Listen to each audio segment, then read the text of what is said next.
I mean, and that's the kind of thing, that you have to wonder about.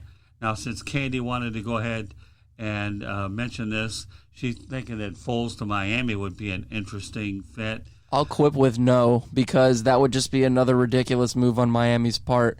I think they want to kind of have that payroll as trimmed as possible, and I genuinely and I understand. And you know what? Like, there's a dichotomy there. Foles would be a pretty good quarterback in any situation. I like him. I think he's very good. Ever since he came up in 2013 and really burst onto the scene, 27-2. We can talk about that all you want. I don't really see it in the Dolphins' best interest. I think they want to get a young guy and kind of develop him. Brian Flores coming from Belichick's system. He can kind of implement a lot of Belichick's mojo onto whoever it is they draft, and we've been suspecting forever it's Tua.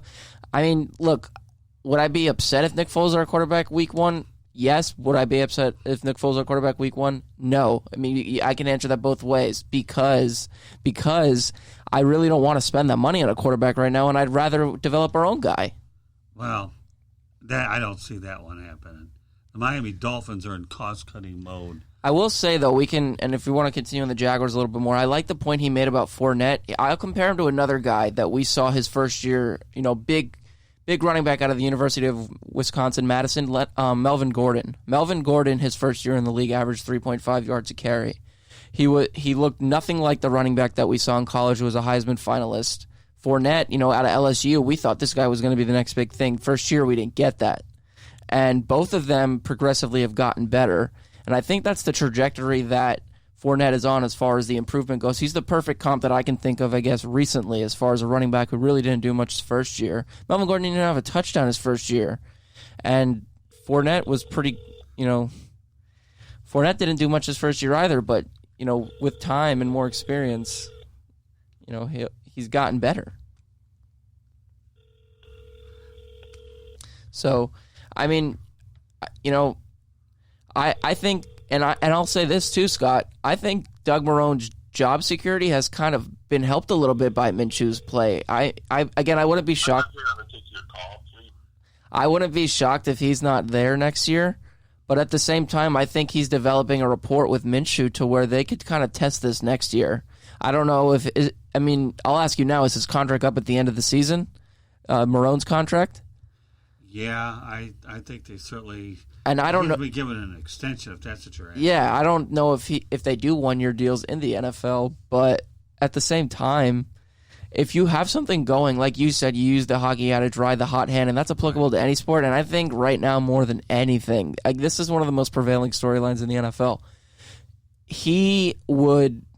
It would be kind of ridiculous, like you mentioned earlier to him. It would be a little ridiculous, like you said to David, to bring a new coach in when you already have some chemistry established. I mean, realistically, you can't be upset if Foles is your starting quarterback, given we've seen what he can do, and he did in a Super Bowl against the New England Patriots. My God, I think you need to keep Marone if they continue to play. If they finish 9-7, well, they'll keep him. Yeah. Yeah, I mean, right now you don't want regression is what you don't. That's the biggest thing. Absolutely. You don't want regression if you can help it. And, next year would be the bigger make or break. I mean, if Minshew were to get off to a slow start next season, say he does start, and then you still have Foles waiting in the wings, and you have, 2+ years of that contract left. But at the same time, you just need to kind of just keep going with Minshew. I feel like we've been saying that ever since, week 3, but... are we wrong in assuming that he's the guy to lead them in the future? I think you're looking at the quarterback of that team for the next 10 to 12 years. I don't think there's any doubt about that. I saw a note the other day. I believe saw it today when I was getting ready for the show. Minshew actually set last week. He was 22 for 34 passing, the rookie record for touchdown passes in a game. It was 3. That doesn't say a lot, but given their quarterback instability they've had, especially since Blake Bortles kind of was eschewed out a few years ago, he's the right guy for the job. Again, I'm not going to argue with Foles in there, but a lot of fans would be pretty puzzled that you hype the guy up the way you do, and then you kind of just toss him to the wayside and hand him a clipboard and say you're going to do this in case the guy breaks another clavicle and he's going to go back in there, right? You know what I'm saying? Right. I don't see the point in it, but at the same time, you're paying the guy. It was like when the Dolphins signed Ndamukong Suh and they were terrible the first half of the 2015 season. Right. We gave this guy $90+ million, so we have to play him at the end, right? Or we're going to have to trade him to the Rams. But I don't understand it. It's very sticky. You're walking in quicksand with that one. You're gonna get criticized with whatever move that you make, but I think really the safest bet is to just continue to play Minshew. Well, I agree with you. The safest bet, but is to do it. But there's a lot of other variables that are attached to this whole thing as well, and I get. I'll say this: coming from. If Nick Foles doesn't win that Super Bowl against the Patriots in Super Bowl 52, we're not really having this conversation because Carson Wentz led them most of that season prior to, I believe it was an ACL injury, correct? Right. We're not having this conversation. I think if Foles gets hurt, I think we know right away who our quarterback is moving forward. But it's murky. But I'll say right now, and this is the last thing I'll say on Jacksonville, and we can talk a little more football, talk some other topics.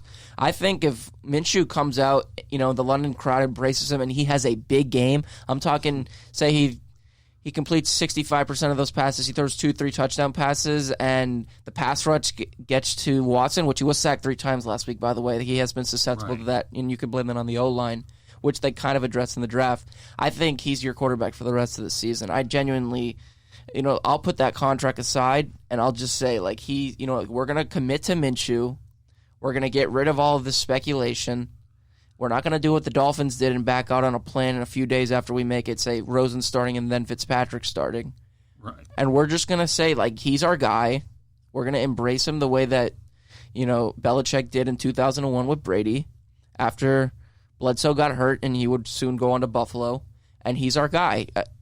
That should be the MO. Why don't you, the next time that you go cover your next Jaguars game, you talk to somebody who does a lot of the marketing, get a T-shirt, get his number on it. You can put the draft pick, you can put the round, you can put the number of which he was selected, and just write the expression, he's our guy. For the rest of the season, I think he's the quarterback that they need manning the ship. I think they trust him more than they do Foles, and granted, they haven't had Foles there long enough to really develop an extended sense of trust. But I think you've seen more of Minshew this year than we have of Foles. Why not? Well, again, that's true. I mean, you definitely bring on a lot of valid points for sure. And again, though, it's one of those situations where, Marone, I'll go back to it because I hear him all the time, that he knows the decision's inevitable. Everybody's asking him on the planet exactly what we're dealing with, but yet by the same token, what are you going to do? I mean, it's the zillion-dollar question is really what it is. What are you going to do if Nick Foles comes back week 11 and he struggles? Are you going to chalk that up to, he missed an extended period of time? Well, I think a lot of this could be determined in practice, too, whether you hold him out as long as possible until a decision has to be made, without a doubt. Again, these are the kinds of things that coaches definitely see what they've got to do. So, what can I tell you? If I were to get the Bleacher Report update or wherever I get my sports news updates from, that they're going to start Foles week 11, and I'm not 100% sure who they play. I apologize for that. I'll be a little miffed, but at the same time, I'll be curious as all hell to see how he does, because then your narratives are going to get kind of confusing. You're not going to understand who you're going with moving forward. It's like, crap, now we got 2 quarterbacks who are, capable. If anything, I'm more comfortable with trading Foles, given the contract and given he hasn't been there long enough. He's not a homegrown guy. And you know what? I trust Tom Coughlin. I know he's kind of like Belichick where he's very defensive-minded, but I think, Coughlin drafted that guy. I have a lot more faith in the guy that we drafted and who's already shown us something than somebody who played 1/4 of a game, got hurt, and we owe him all this money. So, right. Well, again, Shad Khan's writing the check. He's a billionaire. So, what can I tell you? I get where you're coming from. I love the debate. There's no question about that. It's a great debate that a lot of people are going to have. Meanwhile, Jacksonville, for a 6th-round pick, mind you, has made a lot of money off of this guy. I don't even know what his minimum salary really is. But, they are set up. There's no question about it. Look, if I'm a team of one football team right now, if I'm a Patriots fan, I have a little trepidation. I'm a little bit of paranoia because I don't know what my quarterback situation is going to look like next season. though I will suspect that Brady will be back there. I don't know if Belichick's going to be coaching somewhere else in a couple of years. Maybe he goes back to the Giants. No, I you know what? I know you're going there. Belichick isn't going anywhere. He's staying with the Patriots. I know what you can say about the Giants. He ain't going there. So he's going to finish his career with the Patriots. What I was getting to earlier with him before David called in was Belichick's been with 4 organizations, correct? He started out with your Detroit Lions. Right. He then moved on to the Giants, and he was there for the Phil Simms era. He won a couple Super Bowls there. Right. He got his 300th win, ironically, against the team he got his first win with, the Cleveland Browns. It wouldn't surprise me as much as it would see Brady leaving to see Belichick wearing another uniform, coaching for another team, given his past history with other franchises. Right. And I believe, and I'm not 100% sure on this, but wasn't Coughlin, didn't he have prior ties to the Jaguars before coming back? Or Oh, yeah, he did. Exactly. First of all, he was the first coach. And I'll refer to baseball for a second, and I won't go too deep on this. Joe Madden was a longtime Angels bench coach, and he worked in that organization for 3+ decades. We saw him go back to manage them. Why not? And I'm not saying it's going to happen, but we can always. We're sports writers. We're sports personalities. We have to speculate, right? We need to, what if? Could Bill Belichick take everything that he's learned and all of the success that he's had in New England, translate that over? I would love to see Daniel Jones playing under him. I think Daniel Jones would immediately be a better quarterback because Belichick would tell him things about defenses that he's probably never heard before. Right. Belichick pretty much had, if you want to go to one person if I want one person that I want to, and I want to be a defensive-minded coach and have one of the best defenses in the league, I'm going to Bill Belichick. I'm either doing that or I'm going to San Francisco and I'm learning what the hell they got going on there because, obviously they look like they don't want anyone to kick a field goal or get in the end zone right now. I would be more interested in Belichick coaching in another spot than I would Brady playing in another spot.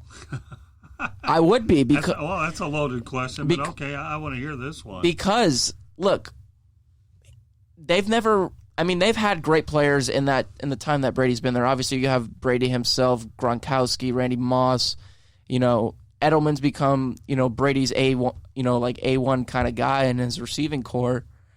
They had Wes Welker and they turned him into a 5-time Pro Bowler. But to see Belichick do what he does and transform, and you know what, Josh McDaniels is going to be the next coach in that city anyway. Well, now that I believe. But he may be waiting a while longer. He may be waiting a while longer, but it would not shock me if Belichick is somewhere else in 2-3 years. I just think he's going to go when Brady goes. I think when he finds out that Tom Brady retires, and I guarantee you, other than his wife and his kids, before Giselle finds out, Belichick's going to know. Belichick's going to be like, all right, you know what? I've been this team's longtime general manager. Maybe. And he's not going to go to the AFC East. He's not going to do what he did with the Jets, and he's going to go there, and then he's going to wind up going to New England, which he was traded for a player, by the way, if nobody knew that. Belichick was actually traded to the Patriots from the Jets. But I wouldn't be shocked to see it given the fact that he's been with other organizations before. All Brady's known since 2000 is the New England Patriots. Right. Belichick was with them briefly in 96, as I believe he was somewhere on the defensive side of coaching. It wouldn't shock me, but I'd be more interested in that narrative than I would, say, Brady playing for the Chargers because he grew up near San Fernando Valley and he was a big Joe Montana fan and he was a big 49ers fan. I'd be more interested in Belichick than I would Brady. I mean, I don't know how you think about it that way. I guess I would on the side of the coach, but it depends on what quarterback he's with. It's true, but I think about it. Tom Brady is one injury away from getting hurt and done. I haven't seen too many coaches, though not that it hasn't happened, get injured on the sideline and being locked out for the length of time. A coach that gets injured, if he's got one wheel, ends up in the press box.